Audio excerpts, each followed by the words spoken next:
بسم الله الرحمن الرحيم الحمد لله رب العالمين وأصلي وأسلم على من بعث رحمة للعالمين سيدنا محمد وعلى آله وصحبه أجمعين وبعد. Assalamu alaikum wa rahmatullahi wa barakatuh, brothers and sisters. Inshallah, this is going to be potentially the last Jummah before Ramadan. As Ramadan is scheduled to be, inshallah ta'ala, either on Friday or on Saturday. So it's befitting, inshallah, that at this point in time we touch upon Ramadan. Now Ramadan this year is going to be like no other Ramadan that we have ever experienced. We always hear from elders and those who are older than us that they have experienced things in life that nobody else will ever experience because the time for those things has now gone and departed. But for all of us, unanimously, whether we are old, whether we are young, we are experiencing a Ramadan, and we will experience a Ramadan that like no other. Ramadan, as we all know, is a time in which the Quran was revealed. It is the month of the Quran. شهر رمضان الذي أنزل فيه القرآن هدى للناس وبينات من الهدى والفرقان. That the month of Ramadan is the month in which the Quran was revealed in, a guidance for mankind, and so on and so forth. And so, with the advent of Ramadan, it comes with it a check for our own selves as to how much of the Quran are we connected to. Is this Ramadan going to be the Ramadan in which the Quran is finally going to be opened this year? Or is it going to be something other than that? Our relationship with the Quran is tantamount, and it's almost like the scale in which we measure our closeness and distance to Allah subhanahu wa ta'ala.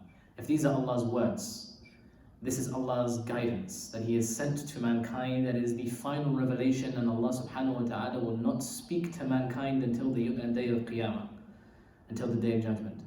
How close are we to His words, and how distant are we to His words? That could be in terms of memorizing His words. How much of it do we know off by heart, and how much have we committed it to memory, and how much of it is in our hearts? Or that could be in action. How much of it is implemented? How much of it translates and transmutes into something that is tangible and physical? And how much of it is just abstract words that we say to one another?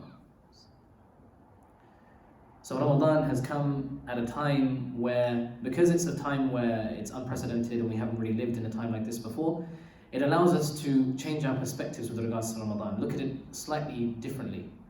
When we are out and about, when we are mixing with other people, we tend to have this energy about us to remember Allah subhanahu wa ta'ala. We bounce off each other's spirituality. So when someone's feeling close to Allah and connected, and we sit with them, we also feel connected and close to Allah subhanahu wa ta'ala. But when we are on our own, it is a real chance to understand where we stand, what our position and our status is with Allah subhanahu wa ta'ala.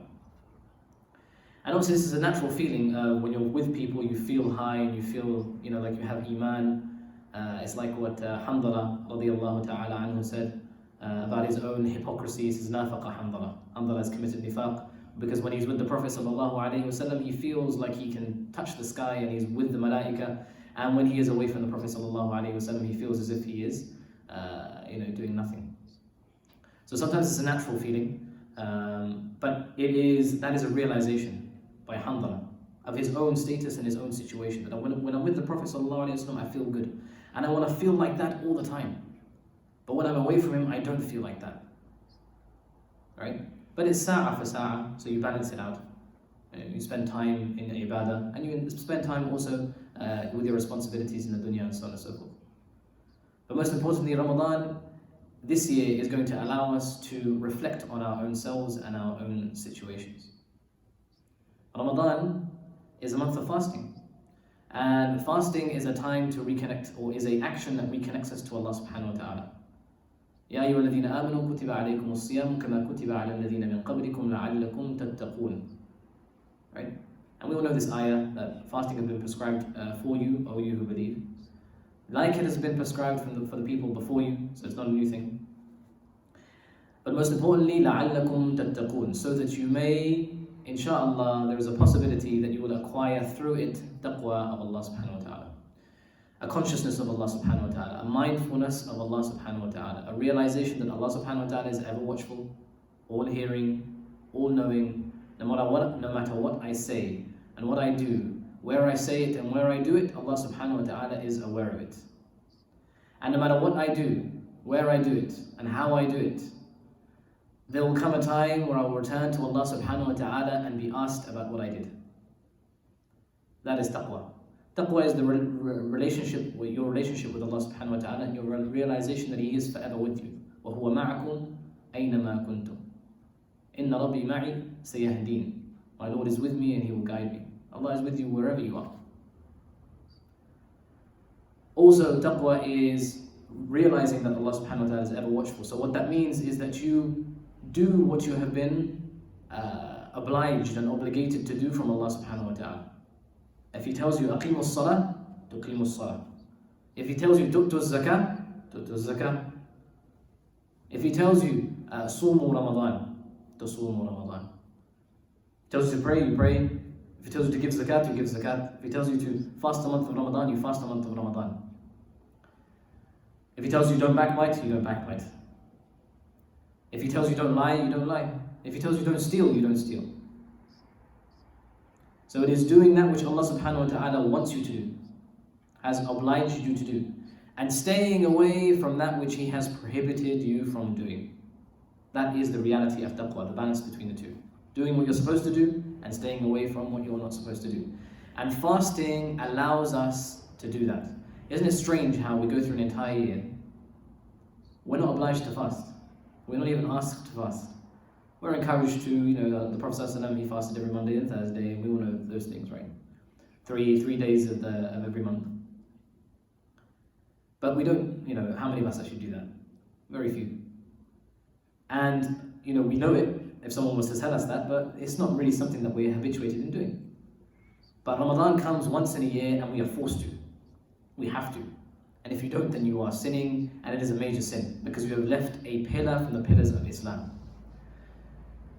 So this once a year, we are forced to reconnect with Allah subhanahu wa ta'ala, whether we want to or not, whether we realize that fasting is supposed to help us reconnect, that is supposed to help us reconnect to the Quran, it's supposed to be a month of reciting the Quran, whether we realize all of those things or we don't realize those things, we end up going on that path anyway through fasting.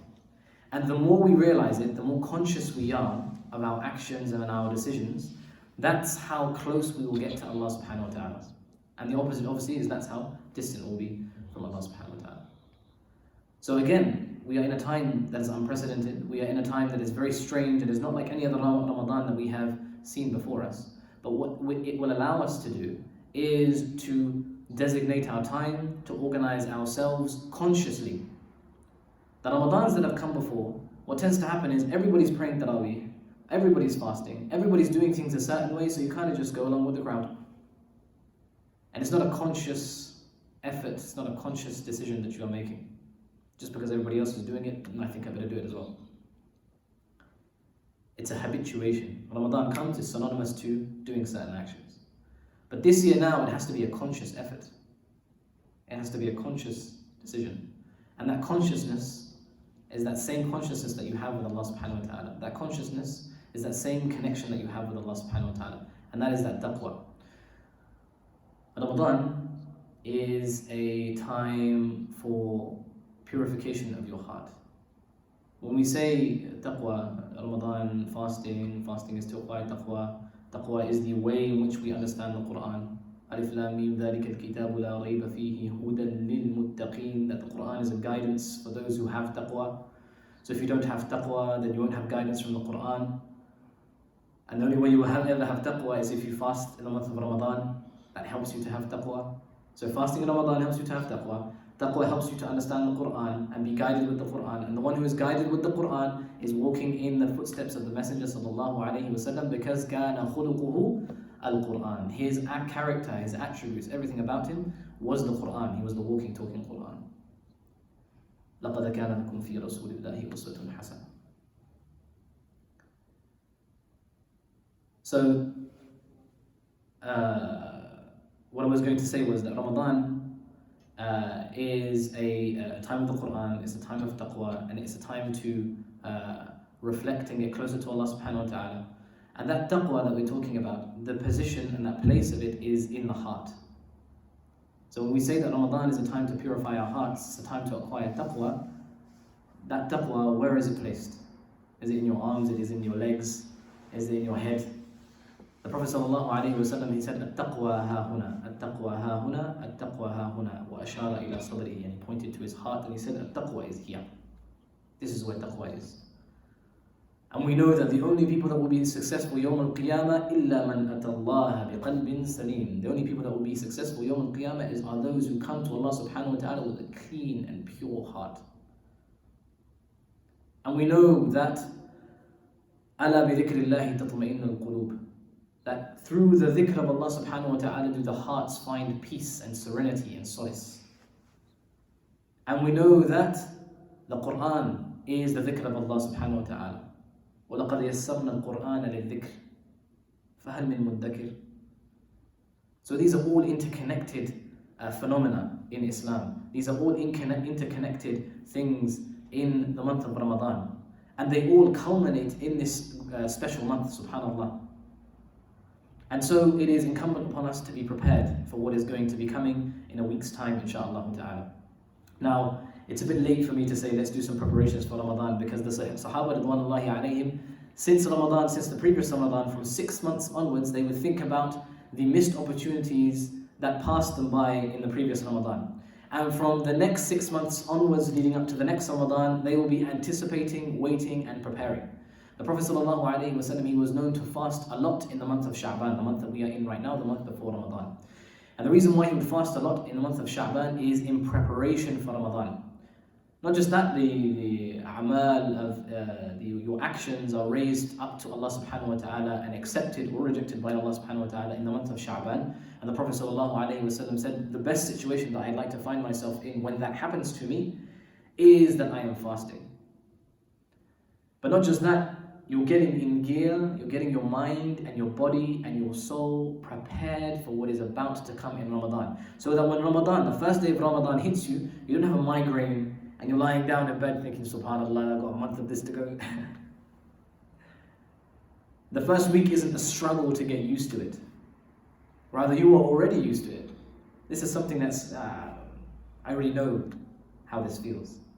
And when you already know how that feels and you are over the hurdles of getting used to it, you can focus on your ibadah, you can focus on getting close to Allah subhanahu wa ta'ala, and you are not battling with your own nafs. You've already won that battle. As for the battle with shaitan, then he is locked away. إِذَا جَاءَ رَمَضَانَ صُفِّدَتْ الشَّيَاطِينَ وَمَرَضَتُ الْجِنِّ. That when Ramadan comes, the shayateen, they all are shackled, locked away. And those who are from amongst them from the jinn, all of them locked away. That battle is already taken care of for you by Allah subhanahu wa ta'ala with His graciousness and His mercy. All that is left for you is to fight your own nafs. And if you are well prepared for that prior to Ramadan, then fighting it inshallah in the month will be an easy task.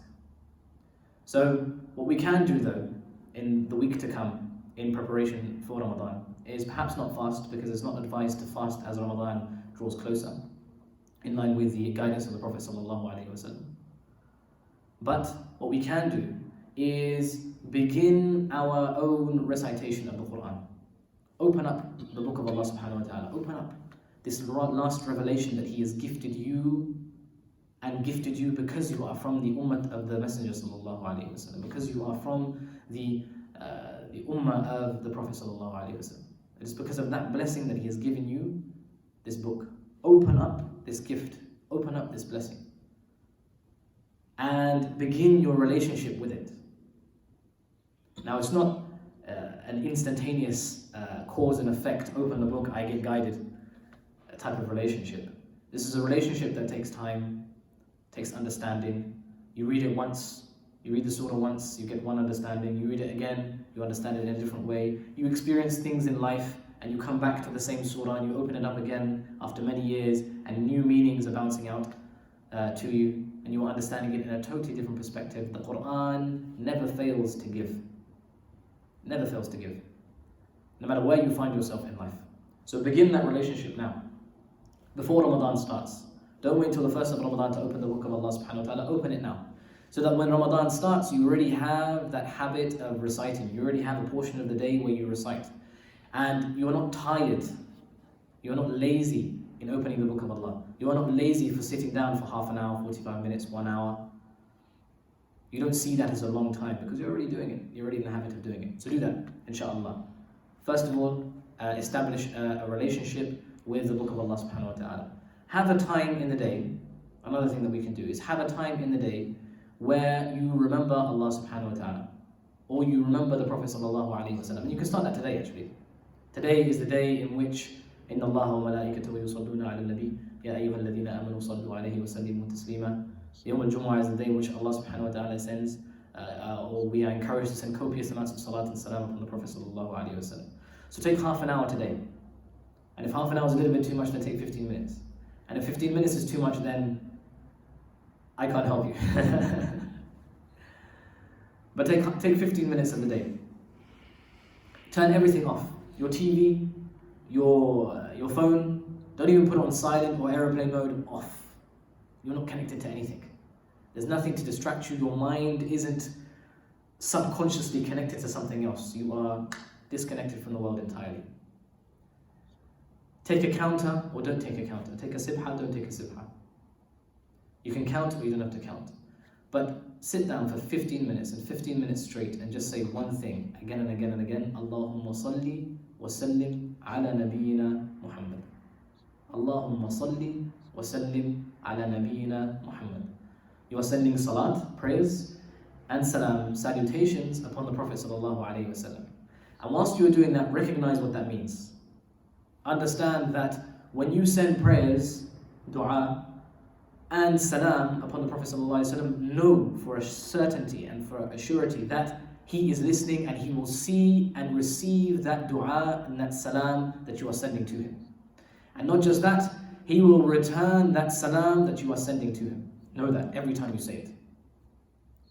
Know that for every time you send salat and salam upon the Prophet ﷺ, Allah subhanahu wa ta'ala is sending that upon you 10 times.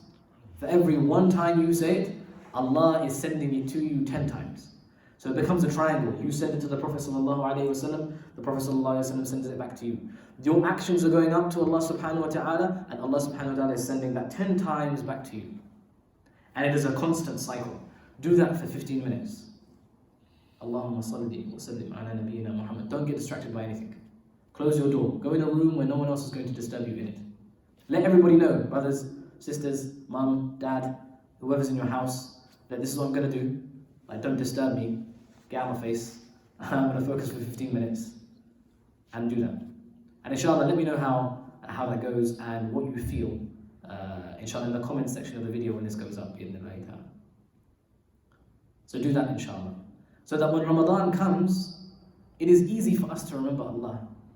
We're not tedious. We're not lackadaisical. We're not like, dude, this is long. I don't want to do this. I'm tired. We're not distracted easily, so that when we do the dhikr of Allah subhanahu wa ta'ala, 5 minutes into the dhikr, we're already thinking about 10 different things, and then we stop dhikr to do whatever we remember that we're supposed to be doing. Alright? That is from the habituations of the nafs. The nafs always needs to be entertained. It can't focus on something for too long. And because it needs to be entertained, it's always going to be skipping from one thing to another thing, to another thing, to another thing. Right? That's why social media is so dangerous, because your screen is constantly changing as you scroll down. So the nafs is constantly being entertained with something new every single second.